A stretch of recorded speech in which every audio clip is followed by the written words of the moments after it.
పుష్కరాలకు అధిష్టాన దేవత మహావిష్ణువు. అందుకనే విష్ణు ప్రీతిగానే ఈ పుష్కరాల్లో దానాలన్నీ కూడా చేయడం జరుగుతూ ఉంటుంది. అంతేకాక విష్ణు ప్రీతి కోసమే ఈ స్నానాలు కానీ లేకపోతే దానాలు కానీ పిండ ప్రదానాలు కానీ అన్నీ కూడా జరుగుతూ ఉంటాయి. అందుకనే సమస్తమైనటువంటి క్రియాకలాపాలు కూడా విష్ణు స్వరూపంగానే సాగాలి అనేటువంటిది పురాణ నిర్దేశంగా మనకి శృతులు ప్రతిపాదన చేసిన విధంగా కనబడుతూ ఉంటాయి. ఈ ప్రకారంగా ప్రతిదీ కూడా విష్ణు ప్రీత్యర్థంగా చేయడం వలన గోదావరి పుష్కరాలలో మనం చేసేటువంటి కొద్దిపాటి పుణ్యమైనా కూడా అనంతమైన ఫలితాలను ఇస్తూ ఉంటుంది. అసలు సాక్షాత్తు నీటికి నారము జ్ఞానము అనేటువంటి పేర్లు ఉన్నాయి. ఆది కాలంలో మహావిష్ణువు నీటిని మాత్రమే ఆశ్రయంగా చేసుకొని చాలా కాలం వటపత్రం మీద పవలించి ఉన్నట్టు. అందుకనే స్వామివారికి వటపత్ర సాయి అనేటువంటి పేరు ఉంది. నార అంటే జ్ఞానము, నార అంటే నీరు. నీరు ఆశ్రయంగా కలిగాడు కనుకనే స్వామివారు నారాయణుడయ్యారు. నార అంటే జ్ఞానం అనే అర్థం ఉంది కనుక జ్ఞానానికి ఆయన ఆశ్రయభూతుడు కనుక నారాయణుడయ్యాడు అని చెప్పని అనేకమైనటువంటి శృతి ప్రతిపాద్యమైనటువంటి విశేషాలు తద్వారా తెలుస్తూ వస్తాయి. అటువంటి నారాయణుడి యొక్క ప్రతిపాదన చేసేటువంటి శృతి సమ్మతమైనటువంటి శృతి చేసినటువంటి పురుష సూక్తాన్ని శ్రవణం చేద్దాం. తద్వారా గోదావరి పుష్కరాల్లో విష్ణు యొక్క పరిపూర్ణమైనటువంటి అనుగ్రహాన్ని మనం పొందగలుగుతాం.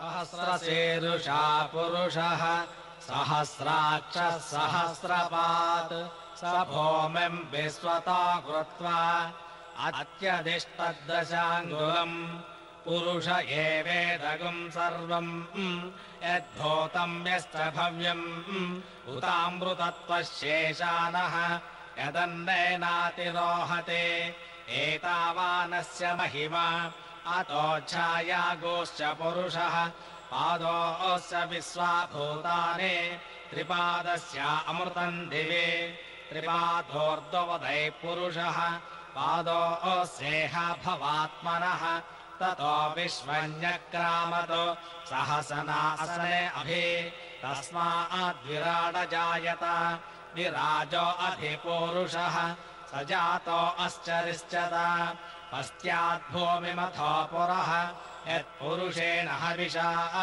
దేవా యజ్ఞమతన్వత వసంతోస్యాసీదాజ్యం గ్రీష్మ యుగ్మః శరద్ధవిః సప్తాస్యాసన్ పరిథయః త్రిసప్తః సమిధః కృతాః దేవా యజ్ఞం తన్వానాః అబద్ధం పురుషం పశుం తం యజ్ఞం బర్హిషి ప్రోక్షన్ పురుషం జాతమగ్రతః తేన దేవా అయజంత సాధ్యార్షయస్త్రయే తస్మాజ్జజ్ఞాః సర్వతః సంవృతం బుషదాజ్యం వసోగుస్తాగుశ్చక్రే వాయువ్యానో ఆరణ్యాన్ గ్రామ్యాశ్చయే తస్మాజ్జజ్ఞాః సర్వతః అచః సామాని జజ్ఞరే ఛందాగుంసి జజ్ఞరే తస్మాత్ యజస్తస్మాదయాయత తస్మాదస్వ అజాయంత ఏకే చోభయాదతః యావోః జజ్ఞరే తస్మాత్ తస్మాజ్జాత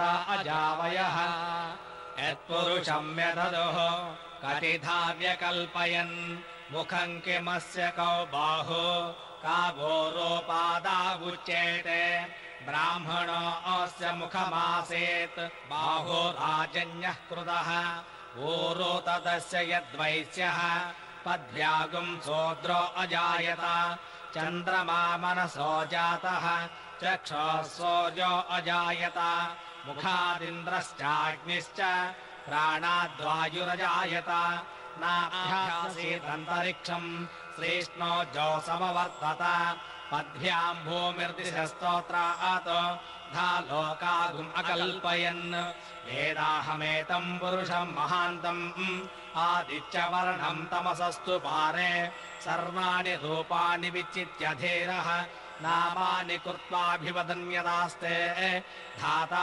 పురస్తాద్యముదా జహార చక్ర ప్రవిద్వాన్ ప్రవిదశ్చరస్రః తమేవం విద్వానమృతైః భవతే నాన్యః పంథా అయనాయ విద్యతే యజ్ఞేన యజ్ఞమయజంత దేవాః తాని ధర్మాణి ప్రథమాన్యాసన్ దేహనాకం మహిమానః సజంతే యత్ర పూర్వే సాధ్యాసంతి దేవాః అభ్యः సంభూత పృథివ్యైరసాశ్చ विश्वकर्मणः समवर्तताधि तस्य त्वष्टावितद्रूपमेते तत्पुरुषस्य विश्वमाजानमग्रे वेदाहमेतम् पुरुषम् महान्तम् आदित्यवर्णम् तमसः परस्तात् तमेवम् विद्वानमृतयः भवते नान्यः पन्था विद्यते नाय प्रजापतिश्चरति गर्भे अन्तः अजायमानो बहुधा विजायते तस्य धीराः परिजानन्ति योनिम् मरीचीनाम् पदमिच्छन्ति भेदसः